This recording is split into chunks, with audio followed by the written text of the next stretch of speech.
students are not aware of and they miss on that TRB part. So you can obviously touch on that. Temporary residence visa. Right?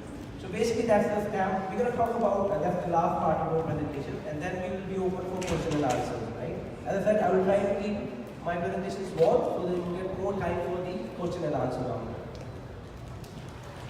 Okay. So I assume that you all are in Lambton College right now, and I'm assuming that you all are in study permit. Right? So the first thing comes is study permit extensions. You already hear about study permit. But when to extend your study permit? That is a very important part. As a consultant, we get clients every day visiting our office because they were not aware of the exact rule of when to get their study permit extended or when does that actually expire.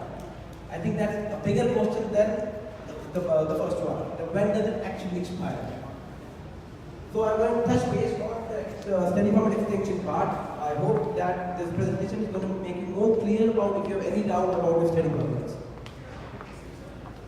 So the topic covered will be study permit extension, postgraduate work permits, spousal work permit extension, and temporary resident visa. Okay. So we're going to talk about study permit extensions here first. First, I'm going to touch base on when does the study permit expire. Excuse me, do we have another mic here? Jim? Do we have any other mic? Any mic if I can pass on to the, if that's no, that's okay. Okay. No problem. Okay. So we're going to talk about first when does the study permit expire. Okay, now study permit is the one which you get when you enter Canada. Now even we have found few cases where clients have entered Canada and there have been a mistake made by even a CBSA officer and this client has entered Canada without getting a study permit. Now there is a difference here. The stamp you get on your passport is not a study permit. That is TRV, temporary resident visa, which is affiliated somehow to your study permit. So when you enter the country, the CBSA officer knows that you are coming for an education here. So at the border you get the document which is called study permit. Right? Now that has an expiry date. Right? It expires after some time. So I'm going to just state what are the basic, when does it actually, okay. The first point is program and date plus 90 days. Now this is something very important you need to take care of. Say example, you entered Canada for a 3 years program. Right? Now you changed your mind and you switched to a 2-year program. But the study permit you got at the airport obviously mentioned 3 years. So the expiry is 3 years on the study permit document. But if you have switched to a 2-year program, the study permit actually expires after the 90 days of completion of your education in Canada. So irrespective of whatever is the date, expiry date mentioned on the study permit, the study permit actually expires after 90 days. I hope I'm clear with this point. You came here in Canada with a 3-year study, you switched to a 2-year program, your study permit is expiring in 2021, but you finish your education in 2020. So the day you get your official email from a college or the day you get first notification, either it's an official transcript or a completion letter or a diploma. From that date, the CIC counts the 90 days. Right? So your study permit actually expires after 90 days of completion of your education, irrespective of your date mentioned in the study permit. Right? That's the first point. Second, say if your passport is expiring before your program end date, then 30 days before the passport expires. So now, for example, at the border you will be issued by a CBSA with the study permit which will be issued will depend on the validity of your passport. Your study permit expiry cannot be later than your expiry of your passport. So it will be always before that. So technically, if your study permit expires 30 days before your passport expires, so you have to apply for a study permit before that. Don't just keep in mind that you have, don't again confuse that with TRV. Don't just look at the stamp on your passport. Look at the study permit you got when you entered Canada. That is the document you need to take care of. TRV is separate. It's an entity that allows you to come into Canada, but your study permit is the actual document. Okay. your study permit will expire 90 days after the day you complete your studies, no matter what the expiry date on your permit is. That's what I've already covered initially first. Yeah? That is going to expire after 90 days once you've completed your education. Right? Now, when to apply? As soon as you have the offer letter for your next program. Now, these are for the students, example, who came in Canada for a 1-year study. They have completed a 1-year postgraduate diploma and now they want to take another program. So if they want to take another program, the moment you get your offer letter, you should apply. Again, don't wait for an expiry date on your passport. Ideally, the IRCC says you should apply for your study permit extension 30 days before the expiry of your study permit. Now again, if you have clients in your office who walk in on the last day, or again, very lot of clients coming who never even bother looking at the study permit document. They will come once it's already expired.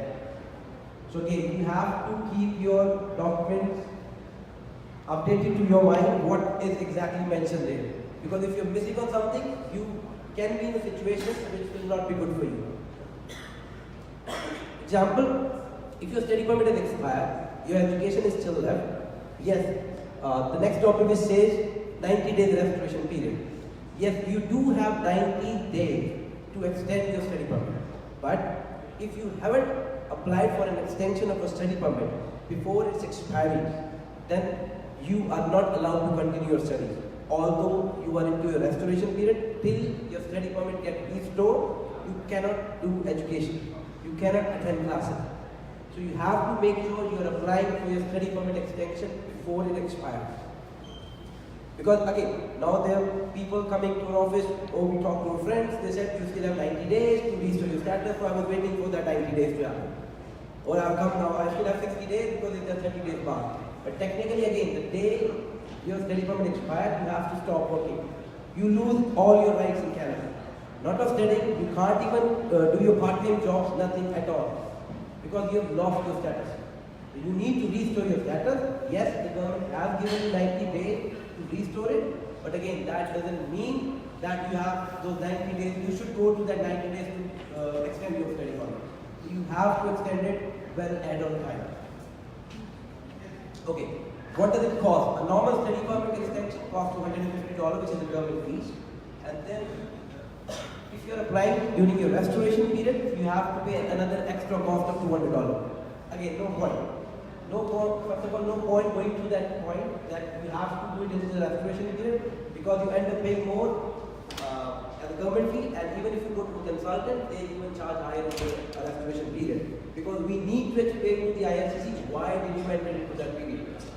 When you were studying, when everything was fine, what made you enter into the restoration period. So you have to make sure you don't go to that level. You have to have your study permit application ready before they expire.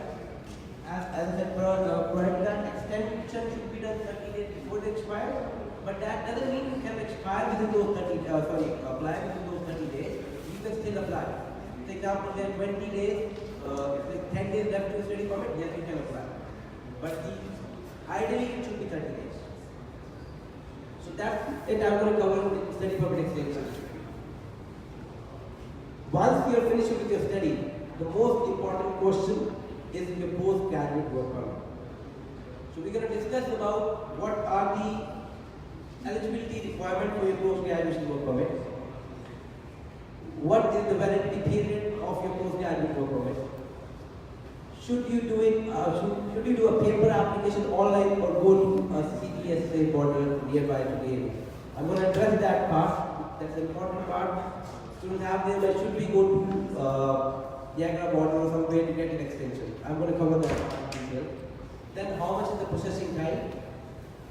Can you fix mistakes? If you have, for example, applied for your postgraduate work permit, then you realize that, oh, I made a mistake. Can you fix that? So I'm going to cover that part.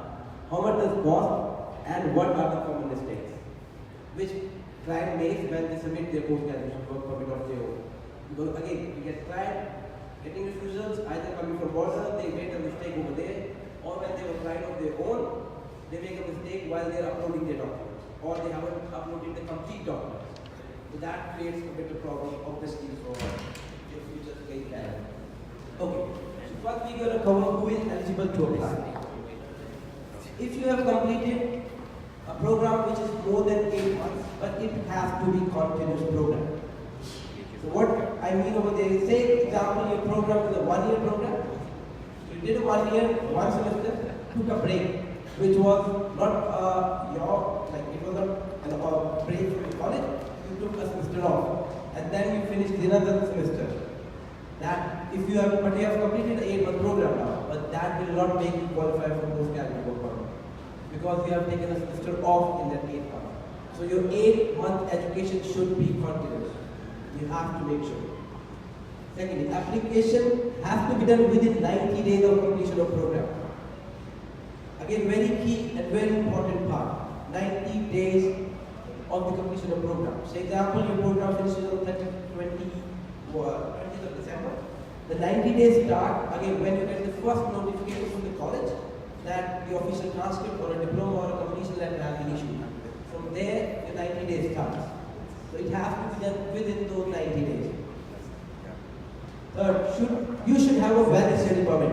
Very, very important point. You should have a valid study permit.